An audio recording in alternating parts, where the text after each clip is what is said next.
Tuhan. Saudara, sebelum kita masuk dalam firman Tuhan, saya akan memberikan kesaksian di mana selama 9 hari saya ada di luar negeri, di mana kita memerangi naga pohon. Saudara yang terkasih dalam Tuhan Yesus, saudara, kita tahu bahwa rancangan Tuhan itu ya dan amin untuk kita. Setiap dalam perjalanan hidup kita memiliki banyak hal yang terjadi di dalam dunia ini. Tetapi kita harus sadar bahwa sesungguhnya alam dunia roh itu ada dan benar-benar ada.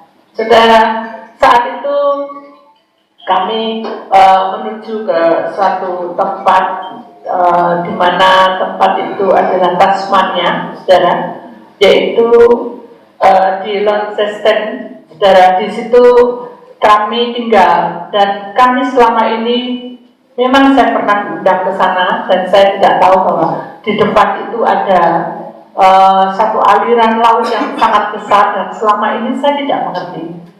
Makanya dari awal Tuhan berkata, kamu harus pergi dan kamu harus menuju ke tempat itu karena tempat itu sudah waktunya diurapi. Saya juga tidak ngerti, itu kan danau. Saya pikir ya udah danau, gampang aja. Ya udah danau, ya Tuhan. Tapi Tuhan bilang bukan danau, itu laut.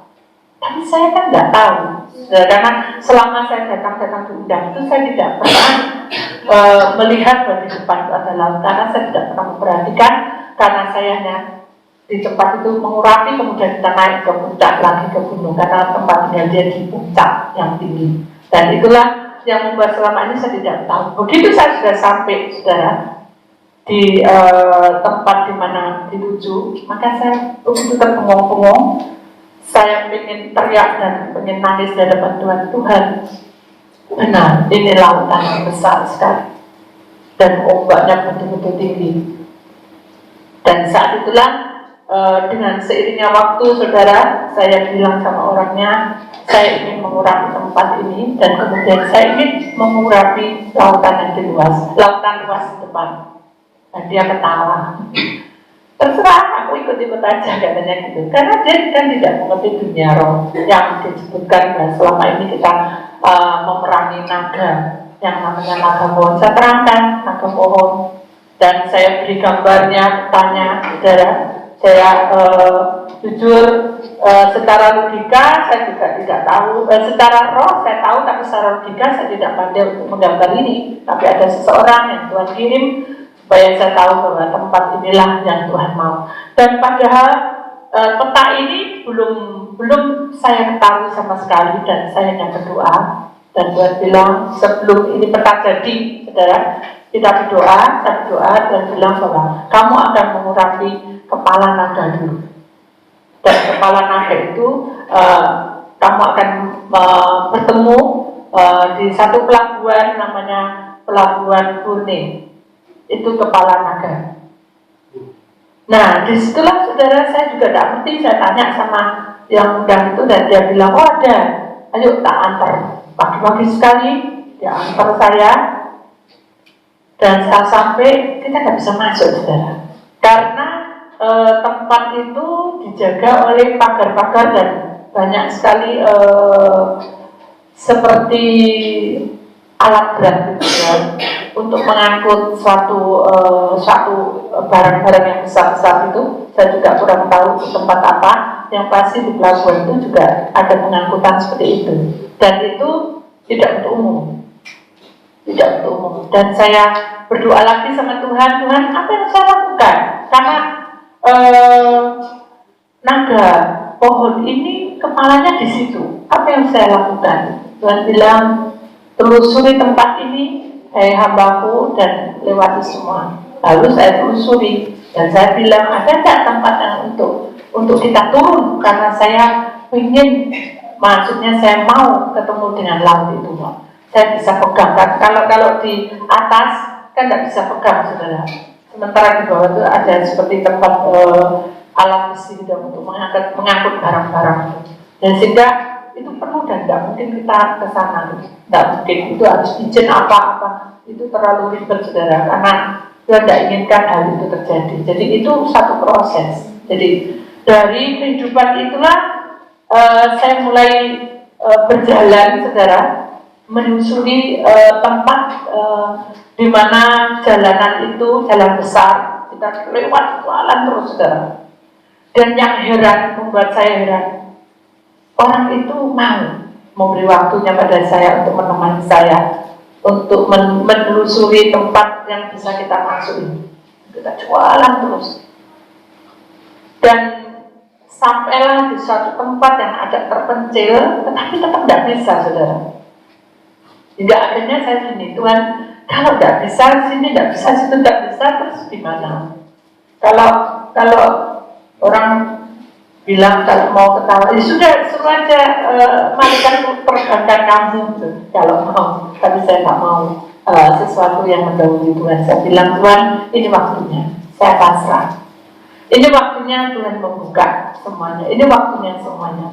Saya pikir jalannya Tuhan bukan jalan kita, tapi kalau jalan Tuhan yang sudah ada di tengah-tengah kita masih ada waktu Tuhan untuk kita. Sehingga dalam perjalanan naga pohon ini, saudara, kepala naga pohon ini, saya belum nampak naganya. Saya hanya melihat seperti sesuatu kulit yang sisik kulit yang tidak lepas, tapi agak banyak gitu, jadi seperti gudukan gitu, seperti kayak gunung gitu sudah. Tapi saya tidak tahu yang mana matanya, yang mana cuma hanya gudukan gitu aja, yang untuk jadi tengkorak ini, kepalanya, batoknya gitu. Tapi saya tidak tahu matanya, mulutnya arahnya kemana. Nah, begitu kita jalan dalam sepanjang jalan itu, saya kaget, saudara. Ketika saya sudah mendapatkan itu tempat di mana kita naik mobil, akhirnya kita naik mobil terus, dan dia berusaha jalan ditutup, akhirnya terakhir dia bilang ini terakhir, kalau tidak bisa ya kita tidak bisa ngurapin, ya mungkin kamu melempar sesuatu gitu supaya masuk minyak urapan, ya wis tidak apa-apa. Ternyata ada di satu tempat yang sunyi sekali dan menakutkan gitu, karena tidak ada orang yang bisa singgah di situ karena memang itu tertutup jalannya, dia masuk. Nah, si istrinya bilang, aku takut tuh, kamu nggak apa-apa tadi di mobilmu ada apa-apa, tak apa-apa. Tidak, sudah, kita imani kalau ini kan tujuan kita baik ke arah Tuhan. Tujuan kita itu baik ke arah Tuhan. Oke, katanya jalan. Terus kita turun. Begitu turun, disambut sama anjing gitu. Anjing tuh dari jauh. Saya ingat ada satu saudara pelayanan kita yang saya suruh dia untuk mengurapi suatu tempat, saudara, itu dikejar anjing. Jadi saya itu, bayangan saya ke situ. Secara logika saya takut, tapi secara roh saya pasrah sama Tuhan. Dan saya lihat orang tua ini juga tegar. Dan dia, yang si perempuannya ini mulai takut. Ibu anjing gak apa-apa lah, gak apa-apa lah, anjing itu katanya. Ya gak apa-apa, lewati aja. Kamu gak melanggar tadi, enggak. Walah, sudah makin dekat anjing jebong-jebong ya. Saya bilang, Tuhan, kuasai saya. Kuasai saya, kalau kita lari tambah dikejar. Jadi kuasai saya, karena ini udah terjebak gitu. Mau mundur gak bisa, mau maju terus harus maju. Kalau mundur kan gak mungkin. Jalan terus. Ternyata di sana ada lagi, jadi ada dua, satu besar, satu kecil. Terus si suami istri ini tenang dan dia jalan, sudah sambil dekat berapa meter itu, saya lihat ada satu malaikat turun. Itu yang saya ingat, makanya saya baru ingat sekarang. Satu malaikat turun, dia lagi memegang anjing itu kepalanya. Begitu dipegang, dia seperti jilat-jilat, melet-melet itu keluar air liurnya. Dan di situ aja mulai duduk dia. Itu bicara sama tuan rumahnya. Begitu ditarik ini, dia mulai jalan. Jalannya sudah beda. Kalau dulu semua terekam, sekarang sudah beda. Satu sambil lihatin satu. Jadi semuanya itu tidak bisa diduga dan itu terjadi begitu saja, dan itu tidak bisa dipikir bahwa kita enak gitu menghadapi itu semua. Nggak enak juga. Begitu dia tenang, si istri tadi ternyata dia juga memikirkan anjing itu, walaupun dia tidak ngomong pasti suami atas nama saya. Lah kok aku katanya, oh ya jalan, wow sekali, begitu jauh kita tunggu, barulah saya kelihatan, begitu saya turun, barulah kelihatan saudara, besar sekali, mulutnya tuh besar sekali, dan betul-betul sangat mengerikan. Jadi dia menghadap ke sana. Jadi kalau saya bilang menghadap ke sana bukan untuk kita nguratin, tapi kalau kita lihat di peta ini, saudara, ya di peta ini pelabuhannya, ya, dan kita lihat bahwa mulutnya naga itu di sini, di tepi ini, jadi antara pelabuhan ini sampai ke sini. Jadi nempel di tepian itu. Saya berpikir bahwa itu tidak bisa saya melakukan apapun karena saya tahu bahwa naga ini kalau sekali bergerak hancurlah kota itu. Karena besar sekali. Saya tidak bisa kelihatan bagaimana kepalanya, cuma saya lihat mulutnya itu seperti itu, sangat mengerikan. Jadi pada waktu itu di pelabuhan itu saya berdoa. Tadinya tidak ada apa-apa. Begitu kita berdoa, lautan itu sudah bergelora. Tapi tidak seseram yang saya lihat di Batam. Nanti ada satu kesaksian di Batam. Ini kita kesaksian di Australia. Jadi pada waktu kita memerangi naga pohon, kalau di Batam itu bintang laut yang besar menutupi kota Batam.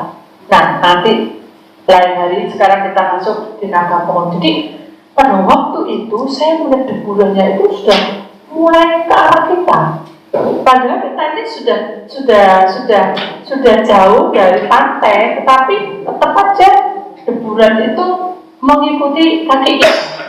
Nah itu saudara, ini jadi ini pelabuhannya di sini, dia di sini. Secara manusia, secara logika saya juga tidak bisa seperti itu, tapi Tuhan itu bukan kok persis, tapi memang Tuhan letakkan di situ. Nah, itulah yang membuat saya lebih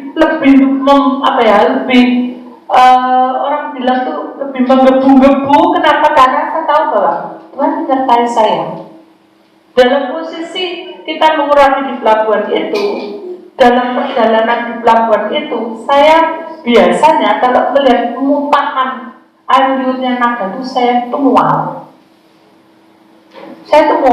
Ternyata ini tidak mual. Jadi pada waktu jalan perjalanan itu saya melihat ini kok aneh.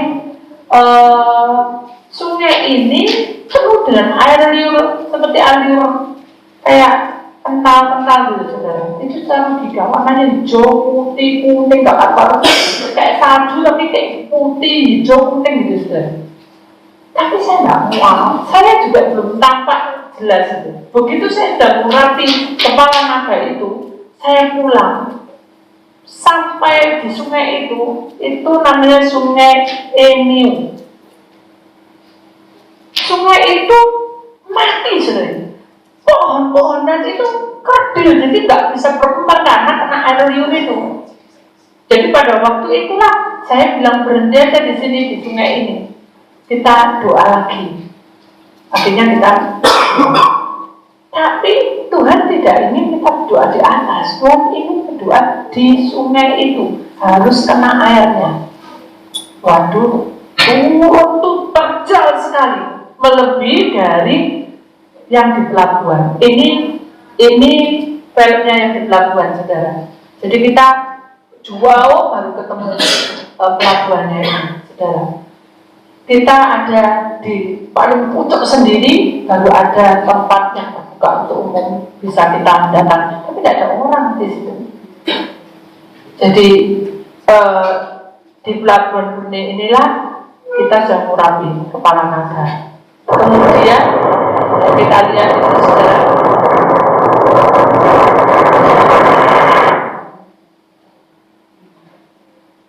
Jadi setelah itu kita masuk ke tempat buangan mutahan naga tadi. Begitu kita terjun turun, saudara, kita tuh mau jatuh semua berdua. Tapi Tuhan itu baik, malaikat membopong saya. Ayo turunkan, jangan takut. Saya tuh paling gak suka turun itu dengan kondisi yang tidak menyenangkan. Padahal saya sudah pakai sesuatu, tapi saya masih takut tuh. Takutnya terlalu jauh, terlalu terjal, terlalu seperti terbang. Kalau ini pelabuhan ini ya, kita lihat dulu supaya saudara bisa mengerti.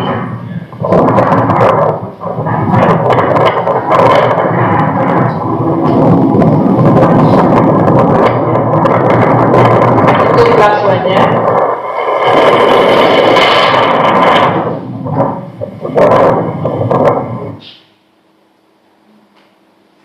Nah, sekarang kita masuk ke tempatnya sungai yang namanya Emeu.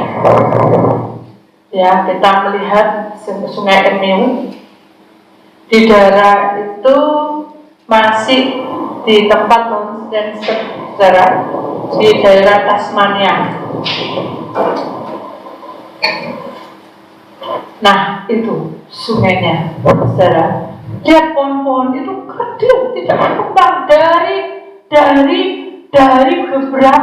beberapa tahun katanya, ya tetap gitu-gitu aja katanya. Kan aneh, saudara. Jadi cemarannya juga tidak bisa berkembang, semua tidak bisa berkembang, kan jadi aneh posisinya.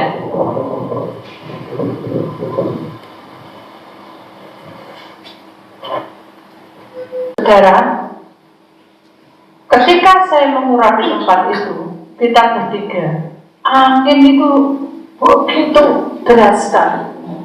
Begitu angin deras, sudah anginnya kencang sekali, sehingga hampir menumbangkan kita bertiga. Bayangkan, orang yang bersama dengan saya itu besar, saya besar. Kenapa bisa sampai tumbang? Karena apa? Ketika urapan Tuhan turun para malaikat membersihkan tempat ini, itu meleleh, saudara. Seperti air es, bukan seperti gunung es, meleleh. Kita ketendang dasarnya, tapi kita tegar, kita tidak jatuh. Kita tahu bahwa Tuhan itu punya kuasa di tengah-tengah kita. Amin. Dia berkuasa atas kehidupan orang-orang pilihannya. Amin. Jadi kita tidak perlu takut. Intinya seperti itu. Jadi ya sudah, kita murapi. Begitu sudah murapi, saya Tuhan berbicara, mau betesi ke depan. Dan lihatlah nanti, semua pohon-pohon cemara akan tinggi dan tumbuh normal seperti biasa. Lihatlah bunga-bunga ini, dia akan hidup. Padahal hidup kan kecil, tidak bisa berkembang. Itu. Kenapa? Karena kena air itu. Tuhan ajaib. Tuhan ajaib. Nah, setelah saya pergi ke sungai Emeu, saudara, kita menuju itu tadi kan tumpahnya, kepalanya. Sekarang menuju punggung naga. Punggung naga itu tidak jauh dari tempat saya tinggal. Dan Pantai Brunei namanya, ya Pantai Brunei itu masih di tempat Launceston, saudara. Di tempat konsisten, jadi masih tetap di daerah situ. Begitu saya turun, saudara, saya juga merasa bahwa ada sesuatu yang bergerak, cuma saya diam. Begitu saya berdoa, saya ngasih minyak urapan, air itu juga masuk ke sini, sehingga nanti sepatu saya basah semua sampai senutut, tidak semata kaki. Akhirnya saya berjalan aja, tidak apa-apa. Ketika saya mengurapinya, saya kelihatan punggung itu, tengkuknya itu, saudara, begokok gitu, apa yang begokok itu, meletung gitu, saudara. Jadi kayak ini, jepret ini, tidak mengkumpung ini. Ngeri sekali, saudara. Saya sampai bengong-bengong, wih, sisiknya itu betul-betul hijau pekat, kayak pakainya tentara itu masih hijau lagi, pekat sekali. Tidak bergerak tapi mengkungkung kayak pentang gitu. Bapak itu mau bergerak tuh mungkin merobohkan kenceng gitu. Sudah kita murapi. Selesai kita ngurapin saudara, kita tahu bahwa Tuhan punya rencana atas hidup kita. Rencana Tuhan itu selalu indah pada waktunya. Persis di tempat saya menginap itu saudara tempatnya, dan bisa diitukan. Dan saat itu saya mengambil batu-batuan, batunya bagus-bagus. Nah, Tuhan tidak izinkan, buang itu asal, karena itu bisa langsung. Ini persis depannya toko. Ini ya, persis di tempat saya menginap. Kita doa. Ini.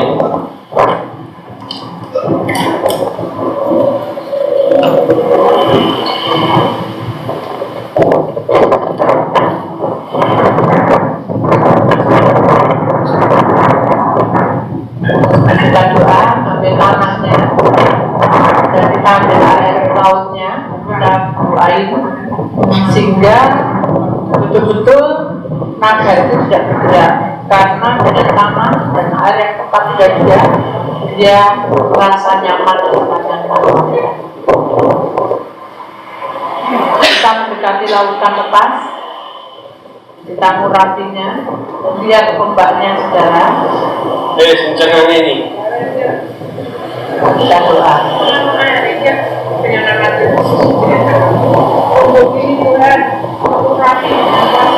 Punggung ini didoakan.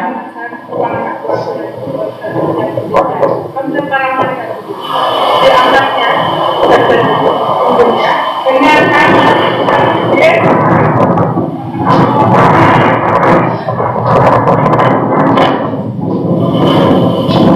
Ombaknya sudah mulai mengikutinya. Dia maju terus. Padahal intinya tidak ada apa-apa. Dia maju sampai kena kaki saya. Itu kenangan saya, dan untung saya punya batu. Tuh kena batu saya. Mereka takut, tapi saya percaya Tuhan punya kuasa. Nah, setelah itu saya meninggalkan kota itu menuju ke Melbourne. Ya. Saya menuju ke Melbourne, kemudian kita naik pesawat lagi pergi ke Gold Coast, saudara. Dan ternyata saya masuk ke satu tempat dengan 2 orang yang saya diajaknya, maksudnya mau untuk ikut pengurapan naga ini. Ternyata di Lady Elliot ini pulau yang letaknya ekor naga itu melingkar. Itu kepulauannya, saudara. Dan saya tanya, maksudnya kita tanya bagaimana kita naik ke sana, saudara. Ternyata di pulau ini perjalanannya menempuh 3 hari baru selesai. Tetapi kita harus naik pesawat selama 2 jam, waktunya tidak cukup, ya. Terus saya bertanya, kenapa kok tidak nyebrang Tuhan? Saya belum dibilangi orang, tapi saya tanya sama Tuhan, kenapa tidak nyebrang pakai perahu aja, pakai kapal yang besar itu, soalnya kecil besar itu.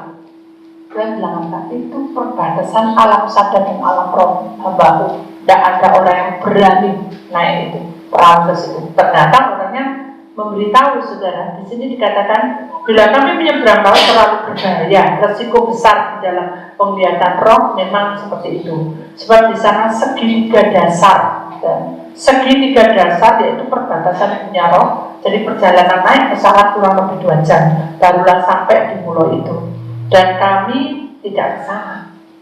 Kenapa? Karena waktu saya tinggal berapa hari toh, tidak mungkin saya melanjutkan sampai 3 hari. Saya sudah harus pulang, saudara. 2 hari aja saya sudah harus pulang. Jadi saya tidak melanjutkan ke sana. Kemudian saya berusaha untuk berdoa lagi, minta petunjuk Tuhan, apa nih Tuhan? Kok 3 hari?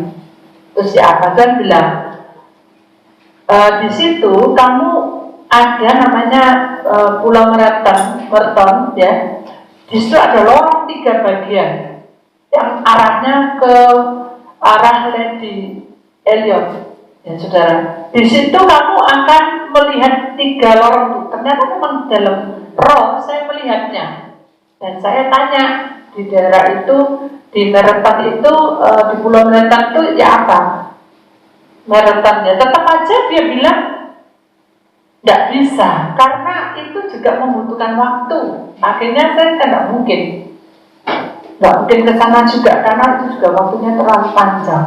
Tidak mungkin. Hanya saya berdoa lagi, doa. Jadi kita ini selalu tidak tahu harus saya lakukan apa, tapi saya tetap dengan iman dan saya berdoa. Saya yakini bantuan pasti di jalan keluarnya. Akhirnya Tuhan bilang, kamu harus pergi ke dermaga.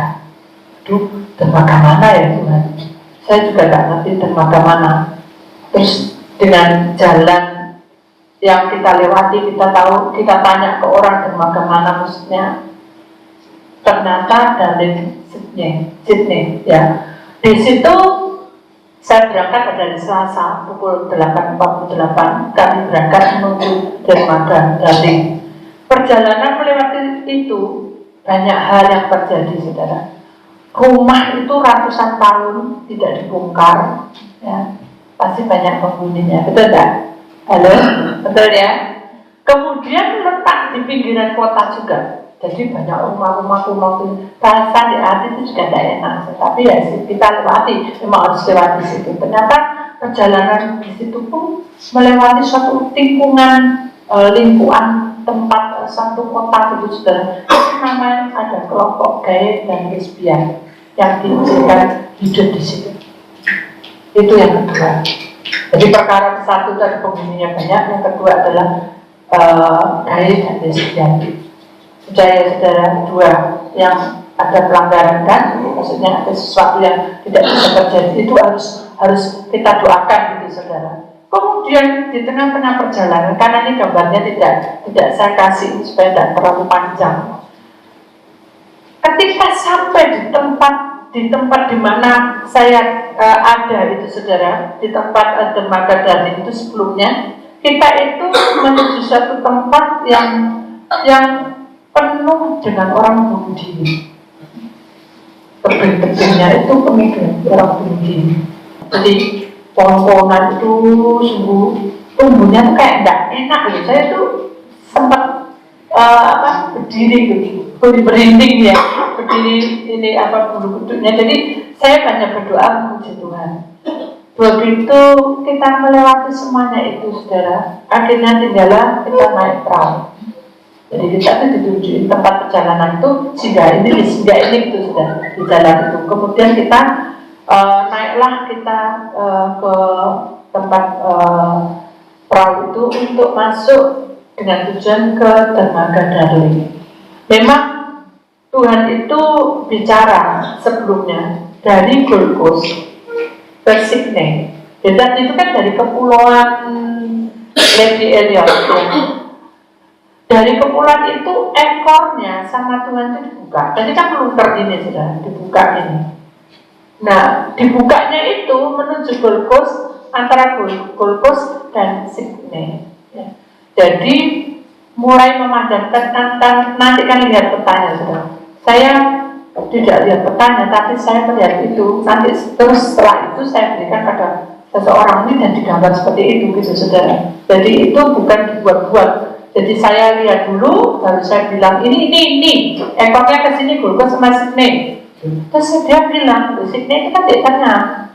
Kita lihat, Sydney itu di tengah, di perut, di samping, di dekat pinggangnya ekor itu, pinggangnya naga itu. Ternyata dari Gold Coast Tuhan itu tarik sudah ekornya untuk menuju ke tempatnya dermaga Darling di Sydney. Tuhan ajaib, amin.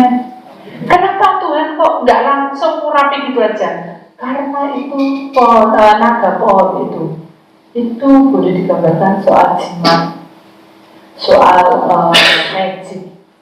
Itu bicara tentang sesuatu yang berupa sesuatu dunia roh yang sangat kental dengan perkara magic dan perdukunan.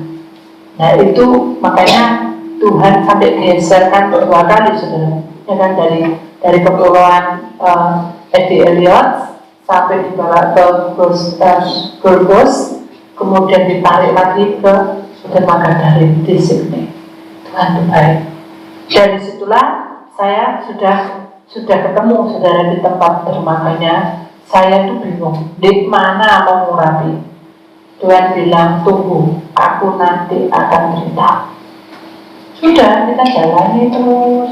Kita juga masih bingung, repot tapi apa gitu. Kita masih, masih menaik foto-foto karena penuh fotonya. Tapi Tuhan bilang, cepat kamu, keluar kamu dari kapal ini. Saya bingung, kenapa? Tidak boleh melebihi dari jembatan itu. Belum mana Tuhan jembatan ini? Cepat keluar. Itu kan di kapal, jadi saya lari-lari saudara. Begitu lari-lari, saya tengok, bener di situ ada seperti kayak jembatan gitu saudara. Untuk itu jembatan panjang sekali. Bener, cepat ini, aku sudah buka itu lempengan buminya. Jadi lempengan bumi terbuka. Dan memang benar saudara, pada waktu naga ini tadi, pohon tadi itu ditariknya, dia itu seperti lemah lembut dan seperti kenal kita gitu saudara, tahu ya, seperti sehati dengan kita. Tahu saudara, sehati dengan kita. Saudara ketemu dengan teman sehati, enak tidak dijak omong? Halo, enak ya? Kalau kita ketemu dengan teman sekerja sehati, enak tidak dijak kerja? Enak kan? Apalagi suami istri itu. Kalau kita sehati kan lebih enak. Nah, naga itu seperti itu. Sehingga saya ini kebawa, saudara. Saya ini kebawa, jujur saya kebawa. Saking kebawanya itu, sehingga saya mau mengikutinya sampai ke dalam. Hingga malaikat menariknya, tidak boleh. Itu tidak boleh terjadi. Kamu harus kuat dan jangan ikut ke bawah. Begitu saya tengok itu sudah lorong-lorong itu gelap. Ternyata lempengan bumi itu seperti itu. Gelap dan bau pengap dan enak kayak kematian, baunya bau kematian. Jadi rasa ini pengen mati gitu saudara, karena saking ada rasa kok kayaknya baik gitu ularnya. Naga itu baik, nurut gitu saudara, kayak anak kecil gendong, kayak paman gambarkan gitu, ditaruh itu digeret itu sama malaikat masuk saudara, tidak bergejolak. Kalau naga lainnya bergejolak, ini tidak, diam. Karena besar ya. Matanya tidak kelihatan karena intinya bendol besar tertutup ini. Tapi saya juga tidak mau lihat matanya. Saya lihat gerakannya itu lembut, taruhnya ngikuti, diiring loginya ngikuti, itu sudah. Jadi dia masuk, begitu saya ngurapin, itu ekornya mulai dimasukkan. Begitu waktu dimasukkan, saya nangis saja. Jujur saya nangis. Saya walaupun dia naga, perasaan itu selalu kebawa, saudara. Saya tidak ingin seperti ini dia mati gitu. Saya tidak ingin, karena saya tidak mengganggu dan dia tidak mengganggu. Itu perasaan logika saya. Tapi Tuhan tahu isi hati saya. Dan saat saya lagi bengong gitu, saya baru ingat, kamu harus ditegur, karena kamu goyang. Kamu harus ditegur dengan salah satu orang yang saat itu puasa. Saya telepon orang, tidak bisa. Saya telepon sama orang yang antar saya. Tolong telepon, di telepon bisa. Begitu bisa, saya bayangkan dari tadi jembatan tadi harusnya sudah lewat, saudara. Karena saya sudah kelihatan jembatannya dekat sekali. Tapi mengapa saya berdoa panjang lebar sampai saya nangis itu jembatan tidak lewat-lewat. Jadi Tuhan berhentikan kapal itu supaya tidak melewati pelanggaran. Kalau sampai masuk ke tempat itu, kata Tuhan, jembatan itu kapal kita hancur. Jadi Tuhan pertahankan dan para malaikat bilang, makanya begitu saya buka, kenapa kok banyak malaikat? Ternyata Tuhan pertahankan supaya kapal tidak jalan kemana-mana, tidak melewati jembatan itu. Setelah itu saya masih melamun gitu saja. Masih melamun. Pada waktu itu Tuhan datang malamnya, kalau jam sore saya lupa, yang datang, anakku, kamu tidak boleh seperti itu. Kalau hidupmu terbawa, kamu akan merasakan bahwa itu tidak baik. Tuhan berkata gini, hambaku ini, karena kita rekam saudara, layakkan pandanganmu ke hutan, tumbuhan hijau. Saya bingung, melayang mau di mana? Ternyata di sana ada hutan hijau. Lihatlah, aku lagi bertata di awan, memandangi apa yang kamu rasakan. Memang saya jujur, saya merasa iba itu saudara. Karena setiap tetesan air mata sangat berharga di pemandangan Bapakku di surga. Kutaruh naga itu di bagian atas. Dengarkan saudaraku, taruh naga itu bagian atas dan kujagai dengan api kemuliaanku. Di sana dia menunggu giliran penghakiman. Itu yang membuat saya lega. Apakah dapat dipercaya, dapat menjalani jalan hidup ini? Lepas kendali melanggar itu berarti jatuh di dalam jebakan dosa. Maksudnya Anda tahu saudara, kalau kita terus-terusan kebawa dengan perasaan kita, maka kita tidak akan bisa mempercayai kebenaran itu menjadi nyata karena kita melanggar, itu berdosa. Jadi saudara, kalau Tuhan bilang, kamu tidak boleh berhutang lagi, sudah stop, jangan berhutang. Itu yang Tuhan mau. Sama seperti pada waktu saya melihat naga tadi, karena tiba saya menangis. Tuhan tidak izinkan saya menangis. Itu haknya Tuhan untuk menghukum dan mengadili, tapi belum waktunya. Aku akan memberikan kesembuhan padamu. Tapi saudara, kali kita akan lunak. Nah, itulah yang Tuhan maksudkan. Kita, apakah kamu bisa dipercaya? Kalau kamu sekarang sakit, kamu bisa dipercaya enggak? Apa kamu menambah dosamu? Maksudnya gitu. Jangan kita ke sana. Aku akan ikut campuran dan duduk perkaramu, di pekerjaanmu, di rumah tanggamu. Tapi kita apa? Bisa nggak kita mempercaya? Kalau kita tidak, kita berdosa. Intinya seperti itu. Jadi hidup kita ini sudah ditentukan bersama dengan Tuhan. Jalan hidup kita ini juga ditentukan dengan Tuhan. Maka di sini katakan, aduh Tuhan, saya langsung bilang, aduh Tuhan, saya angkat tangan, saya ngeri, hambamu ini ngeri. Saya tidak mau ikut ke sana, maksudnya saya tidak mau ikuti nada itu. Semua hanya kehendak saja, jadi saya tidak pasrah. Ya. Sebab hamba hanya melihat pusaran besar. Karena pada waktu itu saya melihat pusaran makin besar. Ya. Jadi ketika kita melamun, ketika kita kebawa dosa itu, pusaran besar datang. Pusaran besar itu adalah bencana. Pusaran besar itu datang, pelori gelap itu menghadap kita, sudah. Sampai di sini putus, no Tuhan. Aku tidak mau. Aku tidak mau. Hakmu adalah adil dan bijaksana. Hamba percaya itu. Jadi saya ambil keputusan ya.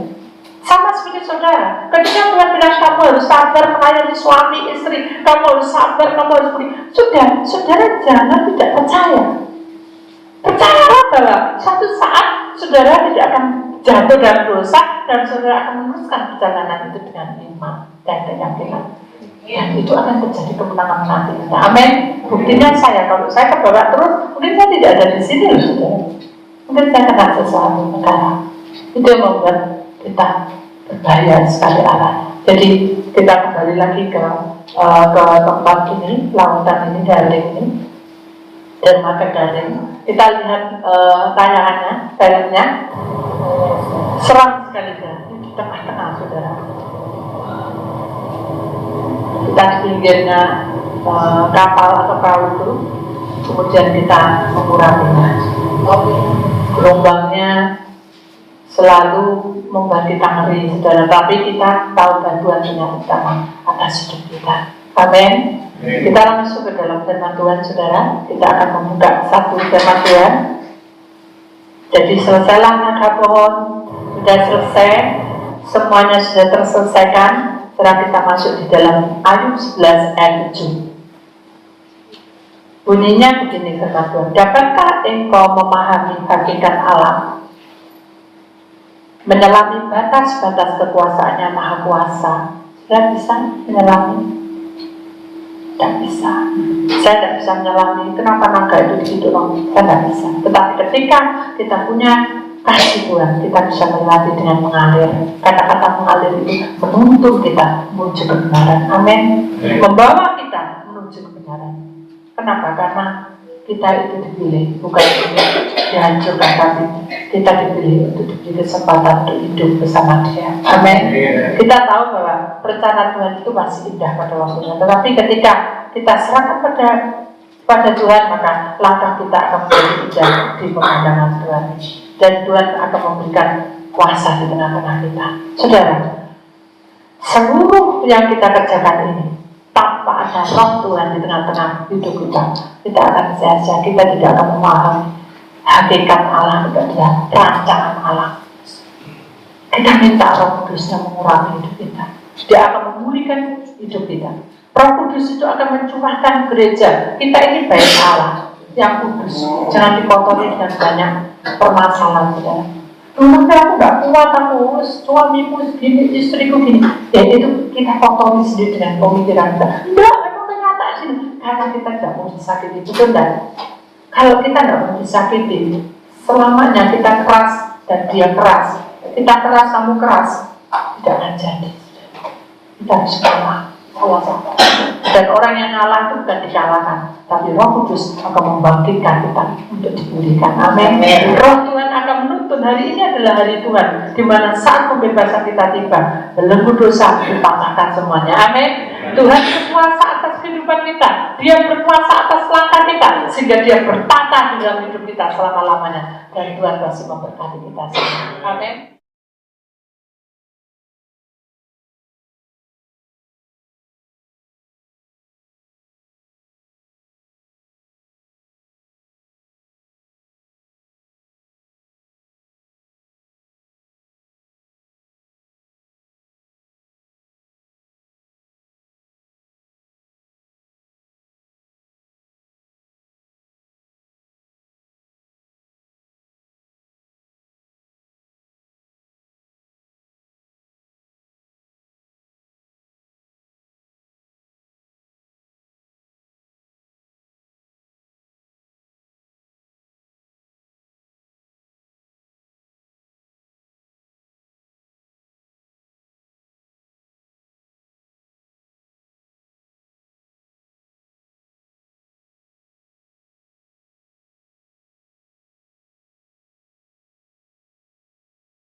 Thank you.